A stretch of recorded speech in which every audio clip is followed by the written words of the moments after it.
Namaste, Bob Stewart, and welcome to the Win, Make, Give podcast. Chad here, Bob over there. Bob, how are we doing today? I don't know. I'm like Googling namaste. I thought that was It's like what you said. It's hello in India, Nepal. Namaste is hello. Got it. It's a respectful Hindu greeting. I thought that it was how they said hi when you came to the yoga studio. Yes, I believe that is also how they say hello when you walk in. But the yoga studio is like another language to those of us that don't go to yoga studios. So I'm going to count that. Bob, what's going on in your neck of the world, my friend? Nothing. Just Okay. kids sports. Ben Kinney's buying companies left and right, so I'm learning new technologies, and I don't know. We got a lot going on, man. A lot going on. I love the fact that you're always learning, always growing, right? What a great example to everybody, right? It's not, hey, this is what I do. This is my little territory. It's nope, new opportunity. Okay, what do you need me to learn? What a great lesson for so many people, folks, because too many of us hit our, I don't know, I would say our mid-20s and say, all right, I'm going to learn the tasks I need at my job, yet I'm done learning. I mean, the statistics are ridiculous, Bob, on how many books the average person reads after they complete formal education. Like it's not a lot, Chad. It's like two in their life or something that they read after formal education where they have to read books. I love that you're a learning-based person, Bob, and always growing every time there's a new opportunity. I mean, my best piece of advice there would be try working with Ben Kinney and then see what happens if you don't adopt that posture. Like it's not pretty. Sometimes, folks, it's the people you surround yourself with that will keep you in a certain growth or development mindset. Sometimes it's just you being that person. You might be the one leading others, because while Bob might be in Ben's world, there are other people that are in Bob's world that are not necessarily in Ben's world. And because you're a growth person, Bob, they become a growth person. Just a big shout out to you. I'm usually giving you a hard time about everything. I'm just giving you some praise. It's You hear that, folks? He didn't even notice it. Imposter syndrome. It's more that I have this like I don't even know where it comes from. Well, I joke that it comes from my fourth grade or my third grade like teacher, but because he kicked me out of class one time. But I just want to know, Chad. Like I want to know how things work. I want to know. Like probably the most common thing I use ChatGPT for is to just explain something to me. Explain how this thing works. Explain how a liver transplant works. Explain how ammonia gets high in the blood. Explain how, like, I just like to know how things work. So when we adopt when we purchase or go out and build new software, I just want to know how it works, right?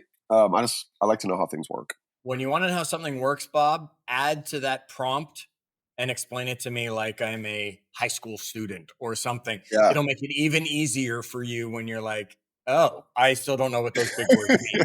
Right? All right, so folks, now that you know what Bob's using ChatGPT for, here's what I'm using it for recently, Bob. You might have seen I posted on Facebook a while ago. By the time this drops, I had to create a comic book hero of me. I mean, that's what I did, right? I told it to, what are my superpowers based on what you know about me, and draw me the comic. And I put it out there on Facebook. It's a while back. You'd have to scroll back in my timeline to find it. But oh yeah, absolutely. I'm sitting there. Nita went out and I was just playing away, right? Let's see what else we can come up with. I recalculated my aerobic zones this morning on a run with ChatGPT, plus the other things that it's there for. Hey, you know how the joke's always been, like if I die, make sure to erase my Google history. Like for real, like if the last thing I'm gonna do as I'm grabbing my heart is just go in and try to get that app off my phone. Like I'm asking it some really weird shit. Really weird stuff, right? Where you look at this, you'd be like, what is wrong with this guy? But I just like to, I come across something, I'm like, what is that? Right? Or I see a word, I'm like, I use it a lot. Have you started realizing that you can take pictures of things and having it explain to you what you're actually even looking at?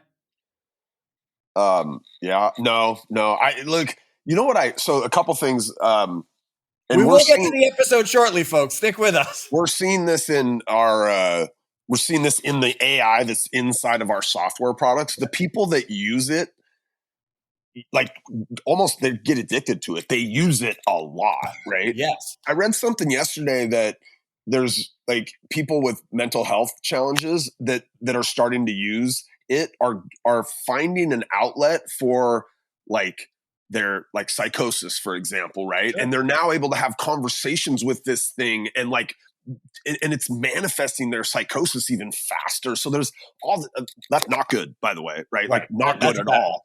Yeah. But so there's this stuff's it's kind of addicting, right? You get into it, you start using it, and then you're like, I can use this for everything, and even to the point where like it's bad in some cases is if you don't have the mental faculties to know that you're talking to a.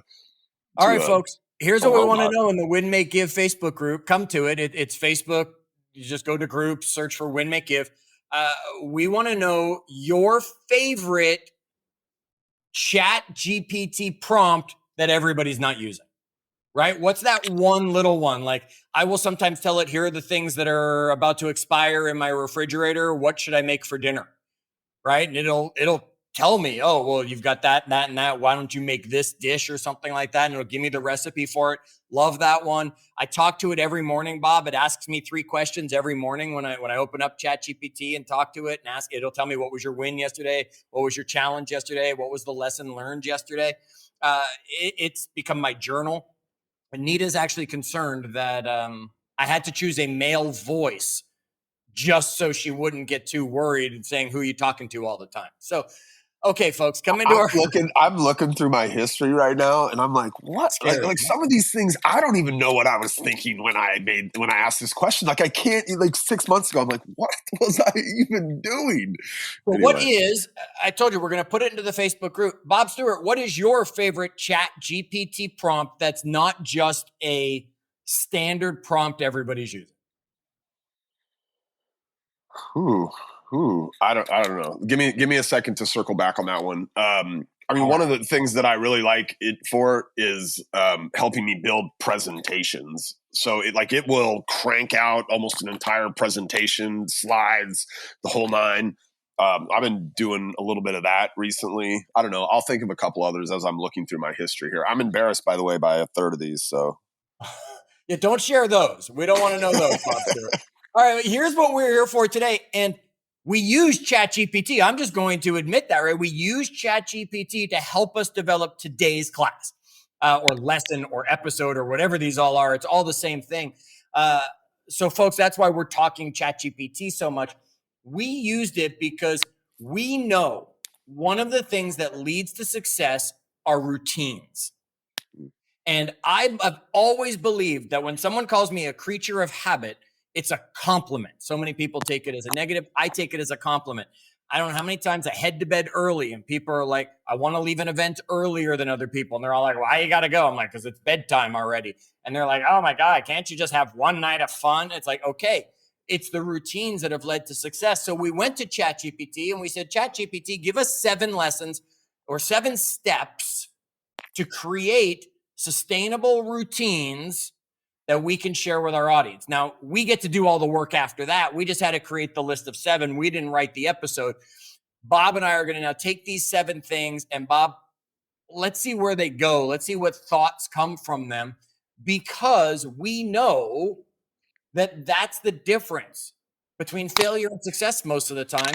It's the routines and the consistency that come from them. Chad, so we've been in our sales organization that we have here at Place, we've had these challenges going, and he's kind of fallen in love with these challenges, and they are really designed to get people into routines in their real estate business that we know and have proven for decades lead to success for them, right? And it's been really interesting. So I get to see all this data, right? And we're talking, hundreds of thousands of phone calls, tens of thousands of contacts, thousands of open houses, right? Like, and I can see all the data, like all of it on this stuff. And there's something really fascinating that's been happening in the data.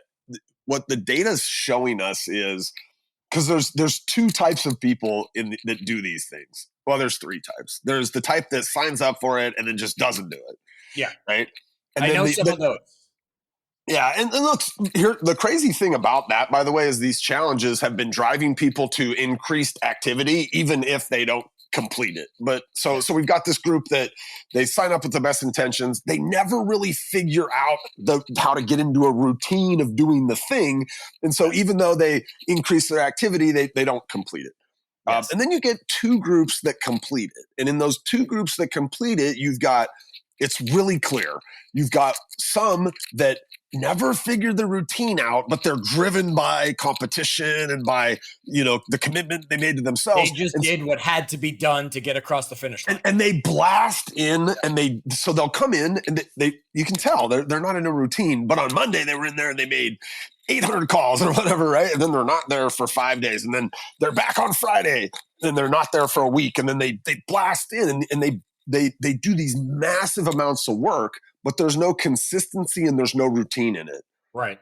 And so I've got this. I've now got a year of data that shows that the people doing it consistently, their results are like multiples above the people that blast in, even though the actual work is the same. It's like the same volume of work. Correct. But the people that are consistently showing up are having like these outsized results on the people that are blasting in and showing up. So, I mean, I've always been a believer in consistency. I've been able to watch humans like my mom, who was just a really consistent human, Ben Kinney, right? These very consistent humans do big things. But the data now that we're finding actually is showing that it's not even the amount of work you're doing, it's how consistently you're doing it. Yeah, it's a great point. And here's the thing, building routines will have some challenges along the way, right? Perfectionism. Don't let that ever be a boundary for creating a routine, because nothing will ever be perfect. Just start as we go through these. All right, so that's the first. Are you giving us the first lesson? We're going to focus on consistency over perfection, Chad. Okay, consistency over perfection. Lesson number 1 right there then, right? Every day, rather than being perfect at it, because those small, consistent actions are going to be more sustainable than, as Bob had said, bursts of productivity, right? It's a lot easier to run a mile a day than run 26 miles at once. You want to run a marathon over a month? Great. It's a lot easier to go a mile a day than show up one day and run 26 miles. Same thing. You got to make a bunch of dials. It's a lot easier to do some a day. If you've got to clean your house, they tell you the best ways to clean your house now, Bob. Pick a room and dedicate each day, right? Monday's the kitchen. Tuesdays, you're doing the bathrooms. Wednesdays, you're doing the bedrooms, whatever. It's going to be so much easier than, we're going to do a big house cleaning day. We avoid that. Small, consistent actions are more sustainable than massive bursts of productivity. Yes. Like I try to, like when I'm coaching people, I'm like, there's 200 of this thing for you to do. And they always are like, I'm going to do it. And I'm like, hold on. Like, you've never done it before. Why don't you just do 25 of that thing? Like, don't feel like you got to go out and do the 200, right? Like, let's just do 25 of that. This is really common. People go, I've never done it before, but I know I need to, so I'm going to do it all. No, just do something, right? Like, do something consistently for a couple of days. Because if you go do it all and you've never done it before, you're going to get halfway through and you're going to go, I'm not doing this tomorrow, right? So do something small. That's a great lesson. And that's lesson number 2 right there that you've taken us into to continue the conversation of start small and build gradually, right? It's do a few things. Don't overwhelm yourself with all of them. When someone gives you a list of here are the 10 things to do, hey, if you can just do number 1 until it's a habit, then add number 2, then add number 3. What Bob's telling you, you're not going to burn out. You're not going to go crazy. You're going to end up having that habit and routine of all 10 things getting done every day in that situation. Yet, if you attempt to go all 10, like Bob said, you'll probably do 1 the next day and hate it. And then you'll realize, oh no, I got to do them. And you'll do all 10. And then you go down to 1 and 2 and 1 and 2. Small steps build gradually and focus on consistency over perfection.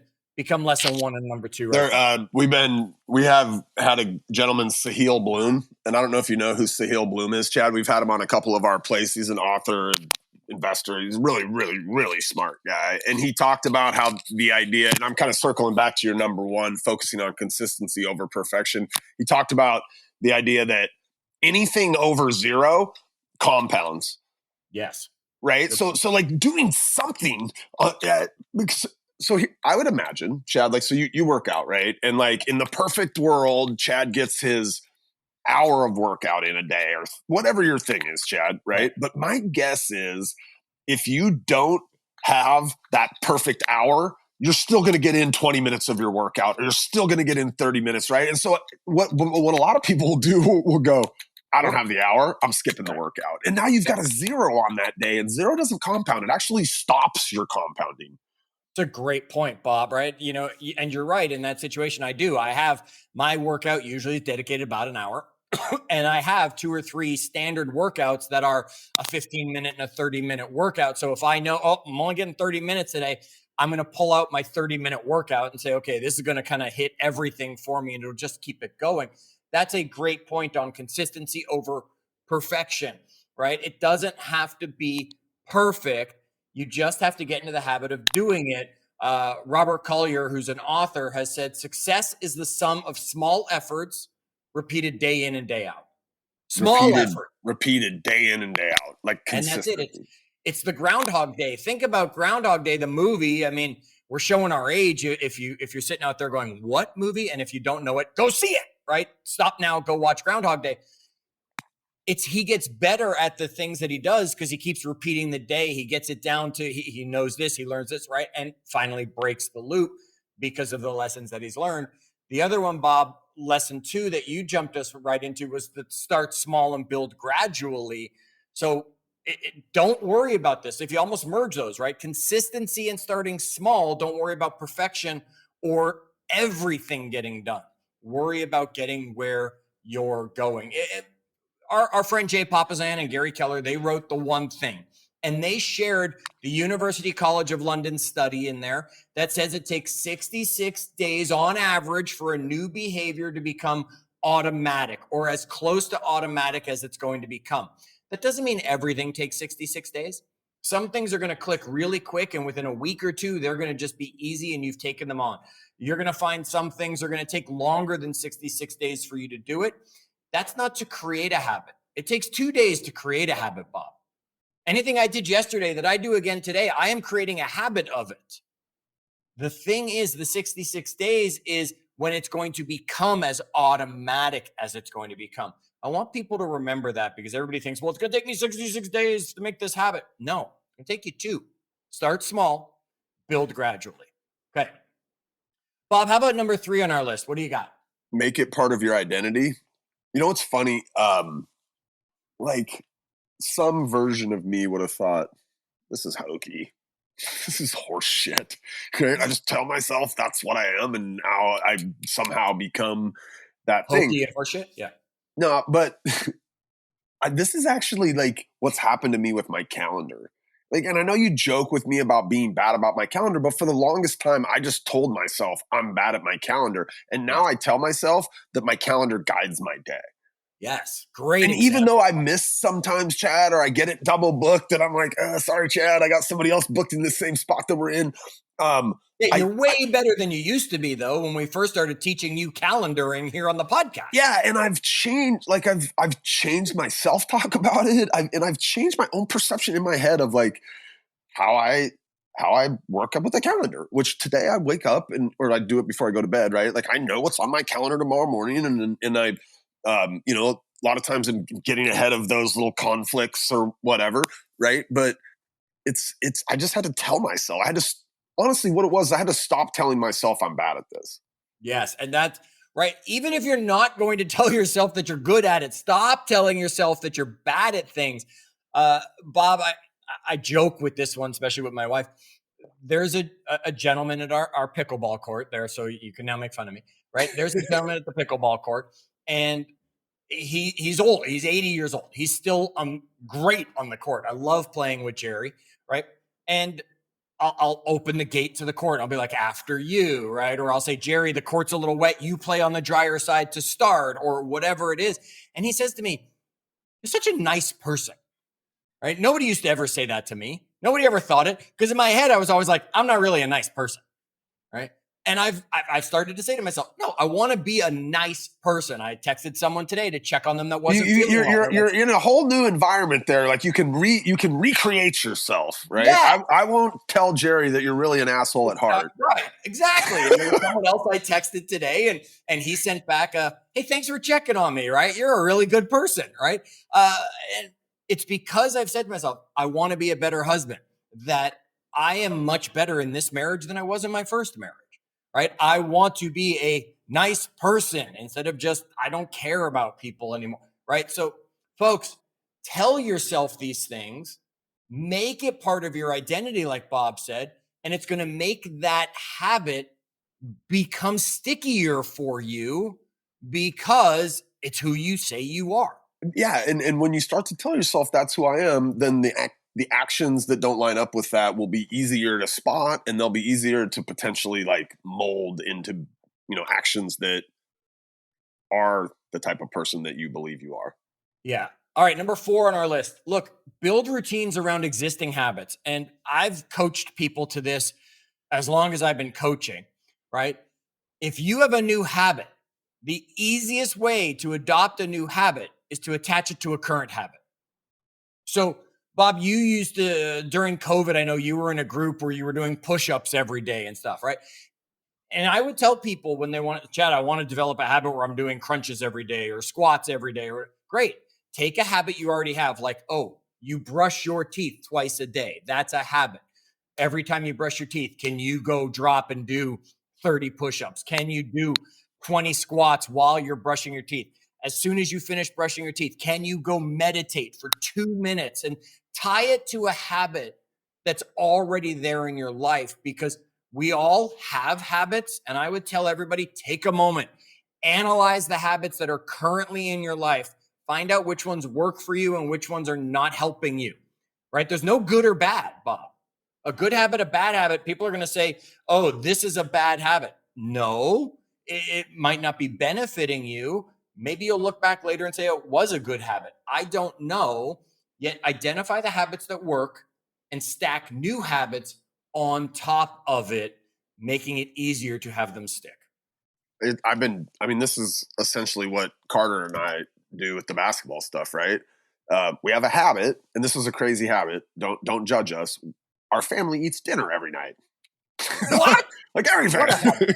I don't know. I hope I hope if you're listening, your family gets a chance to eat dinner together as a group multiple nights a week. Anyway, we are fortunate enough to be able to do it every night. And so what's after that?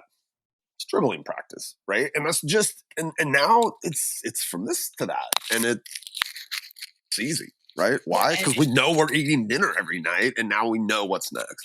And it can trigger multiple habits. Oh, we do that. Then after dinner, it takes us outside to dribbling. Then after dribbling, it's go take a shower, right? Because now you're all sweaty. Yep. After taking a shower, it's go do, your reading for 15 minutes. Oh, now it's time to go to bed. Now it's or whatever that all works out to.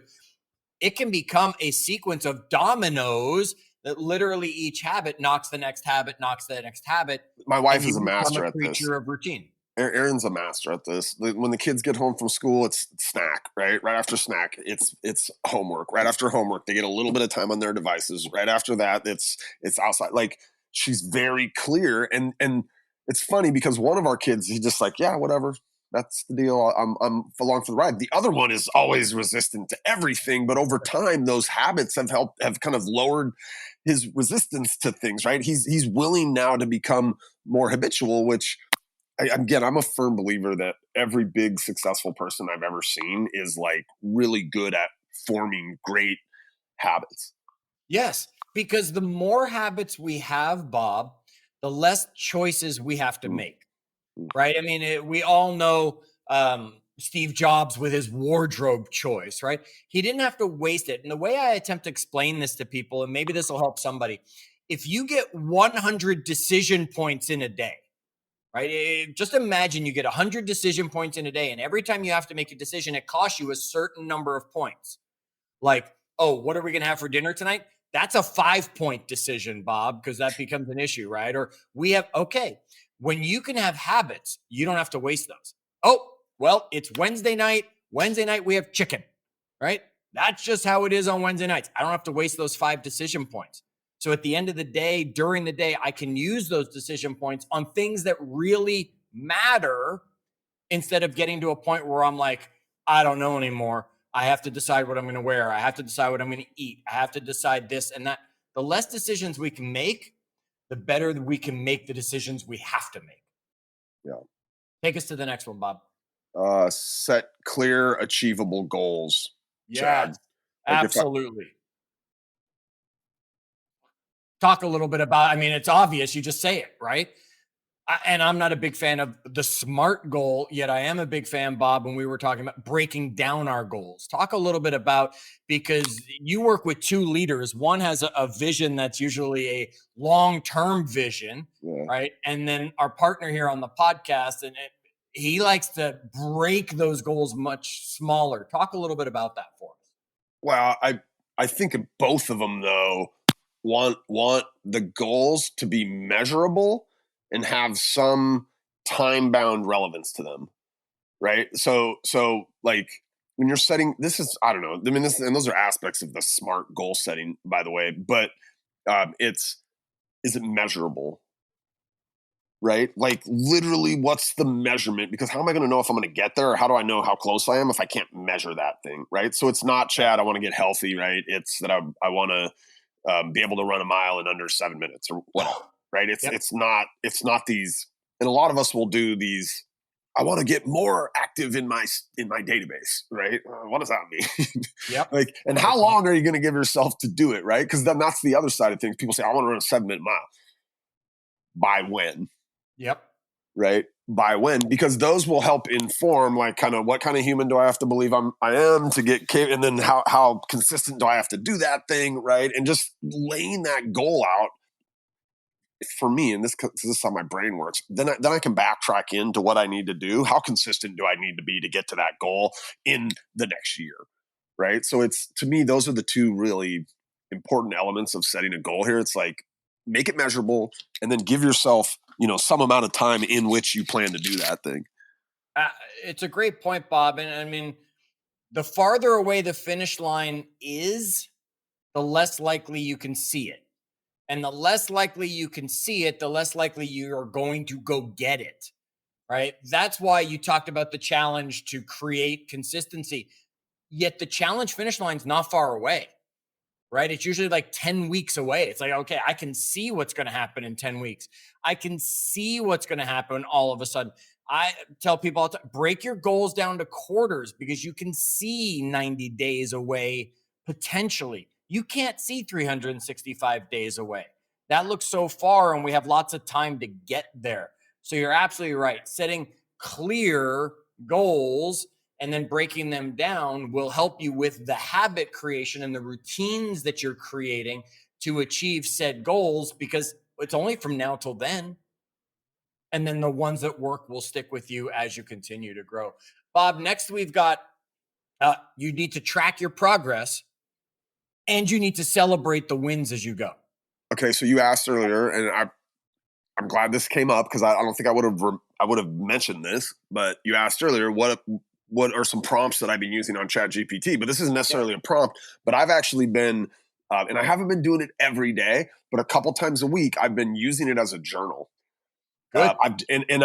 I've, what's insane, by the way, my wife's been using this for years. David Wiggs has been using this for years. I finally just decided to use the microphone button on my phone, like in general, right? So for texts or for anything, like I've been typing shit out for years.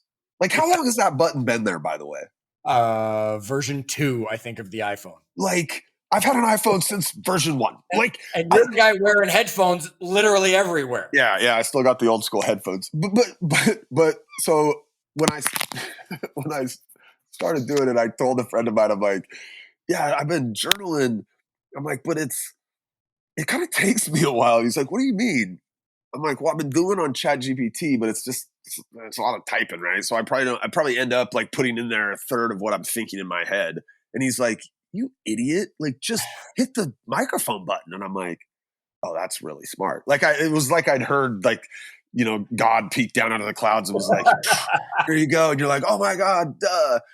anyway, so I've been doing it in there. And the cool thing is you can go back and you can say, like, what kind of a mood did I seem like I was in last week? Like you can use it then to analyze what you're journaling on. Bob, even better on ChatGPT, just so you know, you don't have to just use the microphone button. There's the speaker button or whatever the button is. I'll be happy to send you the screenshot, and it'll go full conversation mode with you. Right? It will actually start talking back to you and you're talking about the little one that's got the little audio deal on it. Audio lines there, right? Wait, is this, and can I set the voice on it? Like, can it make it there's like 20 voices, right? It'll say, do you want a calm voice? Do you want a sexy voice? Do you want a business professional voice? And and Bob, I found my voice because as I was scrolling, voice number 7 or something, as I was going through them, was called, because they give them fun names or whatever, was called Ember. And I was like, well, that's the name of my company. So that's got to be the voice of who I get to talk to every day. He greets me every morning, open it up, and he's like, hi, chat. I'm like, hey, Ember, let's ask those journal questions. And he says, sure. Question number 1, what was your win yesterday? And I'll tell him, and he says, oh, that sounds amazing. Good thing you and Nita did that, whatever it was, I don't know if I'm ready for that. Bob Stewart. I don't know if I'm ready for that. I just discovered the friggin' microphone, okay? I'm not sure I'm ready for all that. Yes. Okay. So track and celebrate small wins. Bob's using ChatGPT to help track, right? And it'll help you celebrate the small wins. As you're creating routines, same thing. That there's the 66-day challenge that Jay came out and Gary had with the book that you could probably still go download at the one thing. Right? I don't care. It started with Seinfeld. That's where the 66 challenge idea came from. He literally put an X on his calendar every single day so that he then had a streak of all these X's as he did his habit, and he didn't want to break the habit. Bob, I don't care what it is, a digital tracker. I don't care if it's ChatGPT. I don't care if it's something on your computer, if it's something old school piece of paper. Yet track the progress so that you can celebrate. I got to 10. I got to 15. I got to 30. Whatever those number challenges are for you along the way. Because Peter Drucker said, what gets measured gets managed. And if you want to manage doing this, measure it along the way. Love that. Right. Love that. Bob, let me recap the first 6, and then I'm going to have you bring us number 7. Number 1, focus on consistency over perfection. Number 2, start small, build gradually. Number 3, make it part of your identity. Number 4, build routines around the existing habits. Number 5, set clear, achievable goals. Number 6, track progress to celebrate small wins. And number 7, Bob, is embrace flexibility. But I'd probably add in there, like, or maybe just give yourself some grace, right? There's going to be days when it doesn't happen. The wheels are off, and today's not the day. And we have them here around Carter's basketball. Like there have been some days, right? Like things happen. But it's okay. That's all right. Yesterday wasn't the day. We're going to get right back into it and try to get back into it as fast as you can. Right? Like you said, Chad, anything I'm doing for 2 days is becoming a new habit. So just get back into it. Yeah, because not doing it for 2 days, Bob, becomes a habit of not doing it again, right? So you're absolutely right. Jump right in, get back on it as soon as you can. Hey, you might also realize after a week or 2, this routine is not serving me. I need to adjust it. That goes with your flexibility, right? I need to make a few more dials to get the result I want on this routine, or I need to change that. I got to do it in the evening instead of the morning, and I'm going to change when the routine happens. Whatever it happens, folks, James Clear said, and this is such a good quote. This is like one of my favorites. Habits, right? I mean, you do not rise to the level of your goals. You fall to the level of your systems. But I would say habits, right? Systems is habits. You fall to the level of your routines, systems, right? Those words are interchangeable in that situation, and we don't want you falling. We want you rising. So level up the systems, habits, routines, so that everything else grows with it. Folks, come to our Facebook group. We want to know your favorite, not traditional ChatGPT prompt that you like to use on a regular basis. Share it with us so we can start using your ChatGPT prompt And maybe I'll even share my comic creation one again, so everybody knows how to create a Let's comic. see it. I want to see Super Chad. I'll find him for you. What was the name? Did it give it a name? Like, what was the name of your superhero? Yeah, he was. I'll go find it, and I will put it with this post. All right, I'll be looking forward to it. All right, everybody. Until our next episode, as always, do good.